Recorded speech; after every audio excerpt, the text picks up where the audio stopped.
जय गुरुदेव जी महाराज। स्वागत है आप सबका हमारे YouTube चैनल में। आशा करते हैं आप सभी लोग गुरुदेव जी की कृपा से अच्छे होंगे, स्वस्थ होंगे। आज की घटना बड़ी ही रोचक जनक है। ये एक सच्ची घटना है। कैसे महाराज जी ने शर्मा जी की जिंदगी को पूरी तरह से बदल डाला। एक भक्त जो कि महाराज जी के अनंत भक्त है, वह हमारे YouTube चैनल और Facebook पेज की वीडियो को देखते हैं। उन्होंने अपने जीवन की बहुमूल्य घटना जिससे उनका संपूर्ण जीवन बदल गया, हमको ईमेल के माध्यम से अपनी पूरी कहानी को बताया है। वैसे नीम करौली बाबा जी हमेशा व्यक्ति के जीवन को बदल देते हैं, चाहे कितना भी जीवन में अंधेरा क्यों ना हो। महाराज जी की जब असीम कृपा होती है तो सारा अंधेरा समाप्त हो जाता है और चारों ओर उजाला ही उजाला हो जाता है।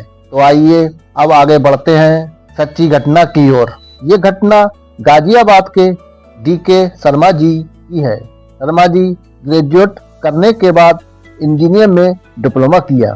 सन 2010 में वह उत्तराखंड के रुद्रपुर जिले में आए और यहाँ आकर एक फैक्ट्री में जॉब किया। जॉब अच्छी थी पर शर्मा जी की लत बुरी थी। वह शराब का प्रतिदिन सेवन करने लगे।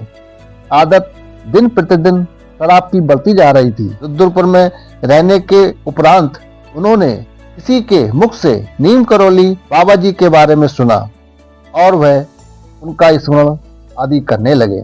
उनकी शराब की लत के कारण उनका कहीं घर भी नहीं बस रहा था। जब भी कोई लड़की के घर वाले शर्मा जी को देखने आते तो उनको शर्मा जी की शराब की आदत का पता चल जाता। कोई भी अपनी लड़की का हाथ किसी शराबी के हाथ में नहीं दे सकता। शादी न होने के कारण शर्मा जी को और टेंशन होने लगी, जिस कारण वह दिन में भी शराब का सहारा लेने लगे। एक दिन शर्मा जी ने नीम करौली बाबा के चमत्कारों की कहानी मोबाइल के जरिए देखी, जिसमें रिचर्ड एल्पर्ट जो एक साइंटिस्ट थे, वह भी नशे का अत्यधिक मात्रा में सेवन किया करते थे। पर नीम करौली बाबा जी की प्रेरणा पाकर उन्होंने अपने नशे को पूरी तरह से त्याग दिया और वह बाबा जी के परम भक्त भी बन गए।